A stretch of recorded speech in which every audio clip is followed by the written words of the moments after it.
Сайн байцгаана уу? Apply-ийн сурвалж зуршлын төгөөс эрхлэн төлөөлж буй эжүүгийн бодлого болгон бодолтууд өнөөдрийн маань бодлого болохоор эжүүгийн 2021 оны 1-р шалгалт математикийн basic-ийн 3 дахь бодлого гинэ. C-C гэж байна. Энэ болохоор эерэг тэгэнгүүтээ бодит тоо гэдэг. Бодит бишээ бүхэл тоо тийм үү? Энэ тухайл үзсэн байгаа. Тэгээд 5 энэ шинхоо гэсэн нэг шинэ үг байлээ. Би нэг болохоор анхаараад юу гэдэг нь юусоо мдээгүй. Тэгтээ яг цаашаа бодоод үргэлжлүүлээд үзэхээр гошинхоо ис шинхоо дэ араас тоос розерэ сан кита болохоор энэ юугийн орон бохгүй юу. Тэгэхээр 3 оронтой гэсэн үг те. 3 оронтой тоогоор бичигднэ. Тэгээд нөгөө тийшгээ бас бичигднэ гэж байна. Энэ болохоор дараалал гэж байгаа. Энэ болохоор эсрэг бичигднэ. Тэгэх юм бол энэ тоог 10 болон 4-өөр бичье гэдэг. Тэгээд энэ одоо юу хэлээд байгаа юм чинь сонирхож байгаа. Тэнгүүд болохоор үргэлжлүүлээд уншаад үзэхээр болохоор юм бодохтой. За энийг 5-аар бичих юм болохоор A B C гэж бичээд 9-өр бичихээр болохоор C B A гэж бичигднэ. Гэт нэг тоо хിവэрээ хэрнээ 5-аар бичихээр ингэж 9-өр бичихээр ингэж гэхээр болохоор ерөөс тоолын системэнд хоёроод байгаа байхгүй. Ингэдэж штэ бидний болохоор өнөөдөр 2025 гэдэг энэ болохоор аргатын тоолын системээр бичиж байгаа байхгүй тий. 2025 гэдэг маань өөрөө юу юм гэхээр 2-ыг үжид нь 1000 шүү дээ тийм үү. 10-ын 3 зэрэг нэмэх нь тэг байна. За энэ дээр тэгшийн зэрэг байхгүй л дээ нэмэг нь 2-ыг үжид нь 10-ын 1 зэрэг гэж 11 зэрэг чи 10 болоод 10-ыг 2-оор үжид 20 гарна тийм үү. Энэ дээр болохоор нэмэх нь 5 гэдэг маань болохоор 10-ын тэг зэрэгтэй гэж аргатын тоолын систем гэдэг маань ийм бичиж байгаа байхгүй юу. 2025 гэдэг маань болохоор өөрөө ерөөсөө 2000 дээр нэмдэг нь тэг ширхэг одоо 100 байхгүй юу тий. Тэгээд нэмдэг нь 20 нэмэх нь 5 гэж бичиж тэгжиж 2025 гарч ирнэ. Энэ болохоор аргатын тоолны систем. За энэ дэр 10-ын тэг зэрэг болохоор 1 болно гэдэг. Энэ угаасаа ямар ч тооны тэг зэрэг угаасаа 1 болно гэсэн юм байгаа. Бид нар компьютер хийгддэг шүү дээ. Компьютер болохоор ерөөсөө баха 1 тэгүүдээд энэ болохоор өөрөө 2-ын тоолны систем байхгүй юу? Эндээс энэ 2-ын тэг 1 2 3 4 5 гэхээр энэ 1-ийг үржтэн 2-ын 5 зэрэг байхгүй юу? Тэ? Нэмдэг нь за дахиад тэг байна. Дахиад 1-ийг үржтэн болохоор 2-ын 3 зэрэг гэсэн үг.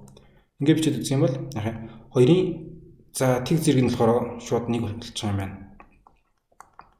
2-ын 1 зэрэг нь 2, 2-ын 2 зэрэг нь 4, 2-ын 3 зэрэг маань 8, 2-ын 4 зэрэг маань 16, 2-ын 5 зэрэг маань 32. Тэгэхээр энэ дээр болохоор 1-ийг үждэг нь 32 нэмдэг нь 1-ийг үждэг нь 2-ын 3 зэрэг маань 8 гэсэн юм чинь 8 гээд 32 дээр 8-ыг нэмээд нийтээд 40. Бидний аргатын тоолын системээр болохоор 40 гэж бичдэг тоог болохоор 2-ын тоолын системээр бичээд үзэхээр 1 тэг болчтой юм байна. Тэгээ компьютер болохоор ерөөс нь 2-ын тоолын системтэй гээд яриаддаг юм маань энэ баггүй юу. Одоо тэгсэн чинь бидний болохоор энэ дээр n гэдэг нэг тоо байсныг 5-ын тоолын систем болон 9-ийн тоолын системээр бичлээ л гэж тийм л даа.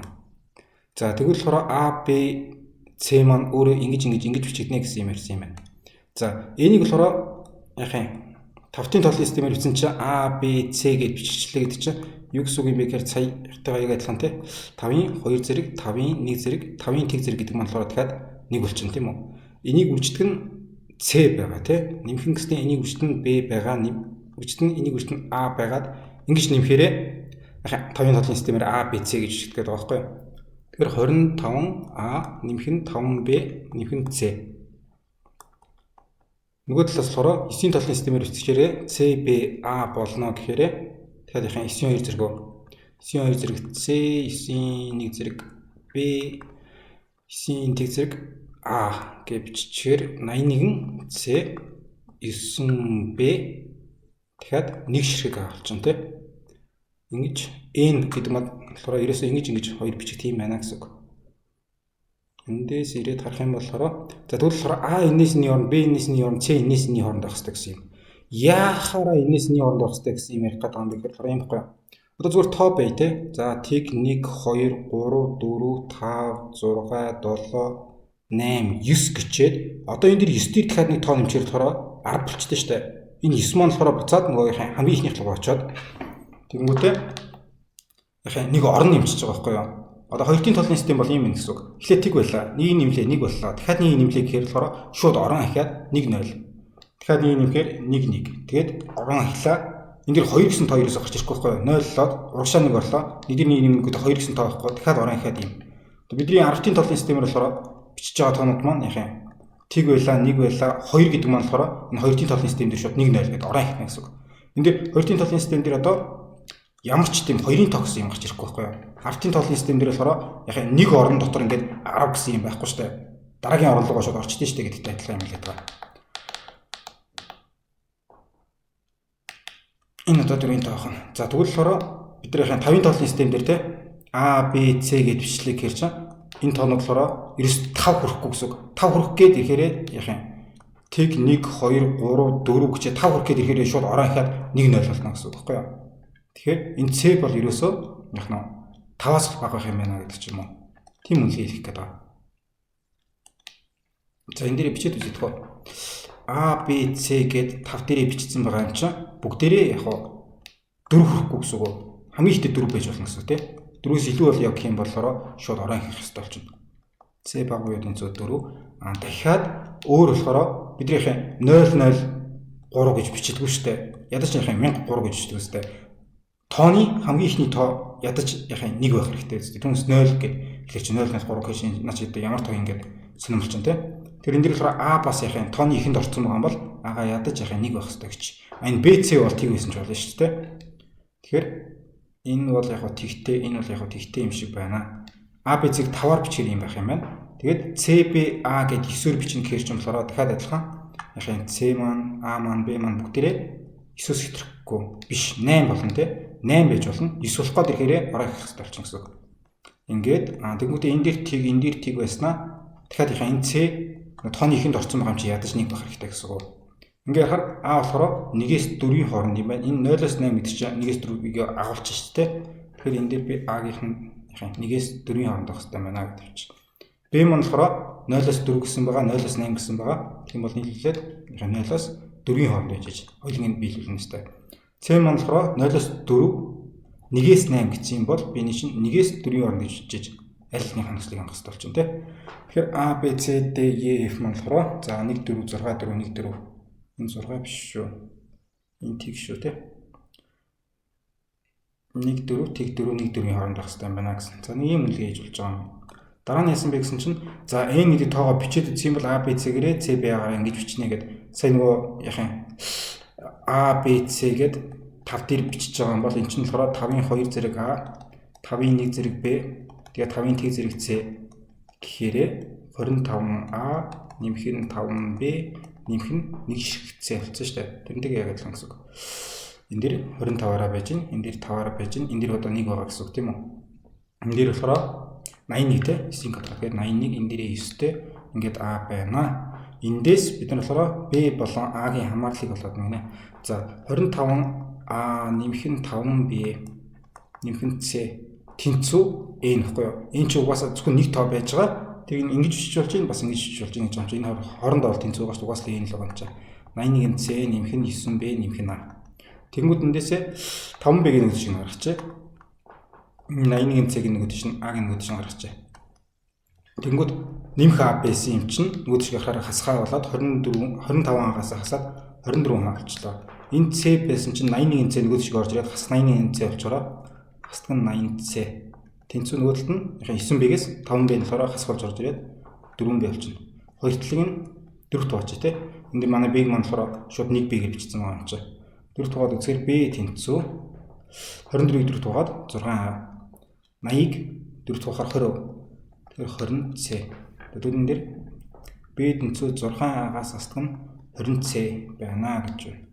Өөр яасан бол гэсэн чинь за тэгвэл яхаа 1 2-ыг биелүүлдэг A, B, C-г олцгоо гинэ. 1 2 гэдэг нь болохоор эхнийх нь нөгөө нэг үнэлгээ байгаа тий. A, B, C маань болохоор энэс нэг хооронд байх хэрэгтэй гэдэг юм байгаа. Хоёр дахь маань болохоор сая B тэнцүү ийм байх хэрэгтэй гэсэн нөхцөл байгаа. За энд бичээд үзье. B тэнцүү гэсэн блэ 6A-гаас нь 20C гинэ. За тэгэнгүүтээ болохоор A маань нөгөө тооны ихэнд орсон гэдгээрээ 1-ээс их байх хэрэгтэй. 4 хүрч болно. C маань бас адилхан нөгөө 9-тэй үед тооны ихэнд орсон болохоор 1-ээс их 4-өөс бага гээд B маань болохоор тооны голд яваад байгаа юм чинь тэг байсан ч болно. Хамгийн ихтэй болохоор 4 байж болох тий. За энэ болохоор манай 1-р нөхцөл байгаа. Энэ манай 2-р нөхцөл байгаа. Эндээс A, B, C-г олцгоо гинэ. Яаж болох вэ гэхээр энийг харагдгүй. Энд B байгаа шүү дээ. B чинь болохоор E-г тоох хэрэгтэй шүү дээ. Тэ? B тэгээс их буй тэнцүү гэдэг хэвчээ байгаа юм чинь. Тэгэнгүүт яхаа 6А-гаас хасдаг нь 20C гэдэг чинь болохоор эерэг өгөхтэй байгаа байхгүй. А чинь гэсэн чинь хамгийн ихтэй 4 байж болно. 6-ын 4-ийн 24 үед нь C чинь болохоор хамгийн багтаа 1 байж болно шүү дээ. Тэгэхээр 24-өөс 20-ыг хаслаа гэх юм бол 4 гээд эерэгтэй гарч байгаа байхгүй. C чинь болохоор хамгийн багтаа 1. Тэгэхээр одоо энэ өсөд явах юм болохоор энэ яхаа 6-аас хасдаг нь 20C гэдэг чинь тэ хасдаг нь 20, хасдаг нь 40, хасдаг нь 60, хасдаг нь 80 гэсэн тийм их төв сонголттой байхгүй. 6А маань гэсэн чинь өөрөө болохоор яхаа А1-ээс 4-ийн хооронд гэж чинь хамгийн багтаа 6 байж болно.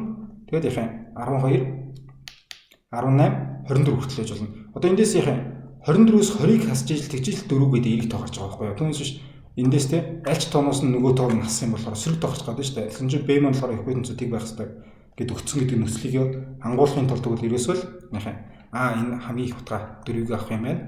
C маань болохоор хамгийн бага утгаа 1-ийг авах юм байна. Тэгжиж B маань болохоор 4 болоод яхаа энэ ихний 1 2 нөхцөлийг хангасан тийм хариу болох юм байна аахгүй.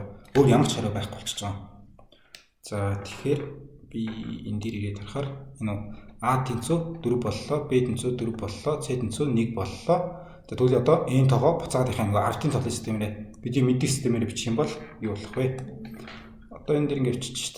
N тэнцүү те A, B, C 5 дээр идэж чигдээдсэн. Өөрөөр хэлбэл 4 4 1 гэж 5-ын толын систем дээр 25-ыг үржтэн 4 нэмэх нь 5-ыг үржтэн 4 нэмэх нь 1. Ингээд үзэхээр 25 4 чинь 100 болчихно. 5 4-ийн 20 болчихно. Тэгэхээр нэг нэмэхээр 121. Энэ болохоор манай 10-ын толын системээр яг бидний нөгөө дандаа хэрэглэдэг тоогоор болохоор 121 гэж хэлдэг байхгүй.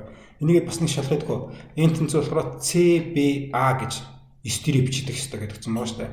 Тэр чинь энийхэн байрыг болохоор 144 гэж 9 дээрээ бичигдэх ёстой. 81-ийг үрждэг нь 1 нэмэх нь 9-ийг үрждэг нь 4 нэмэх нь 1-ийг үрждэг нь 4 гэж бичигдэх ёстой гэдэг. Эндээс 81 байна. Эндээс 4-36 эндээс дахиад 4 гарч ирээд энэ хоёрыг нэмчих юм бол 40 40-ийг яхаа 81 дэх хурж 121 гэдэг. Энэ бол ерөөсөө 121 юм байна гэдэг маань гараад ирчих шүү дээ. Алтаг байна гэсэн үг нь хоёулаа 121 гараад ирчих байгаа юм чинь. Энд дээрээ харсан чинь болохоор за 10-ын толын системээр бичих юм бол яхаа 121 гэж бичих юм байна. STU маань болохоор 121 юм байна. Одоо 4-ийн толын системээр бичих юм бол ийм болно. 4-ийн толын системээр одоо бичих гэдэг зүгөө. Тэгэхээр дахиад ингэж үзье. 4-ийн тэг зэрэг 4-ийн 1, 4-ийн 2, 4-ийн 3, 4-ийн 4 гэдэг. За 4-ийн тэг зэрэг чинь болохоор шууд ямар ч тооны тэг зэрэг 1 болно.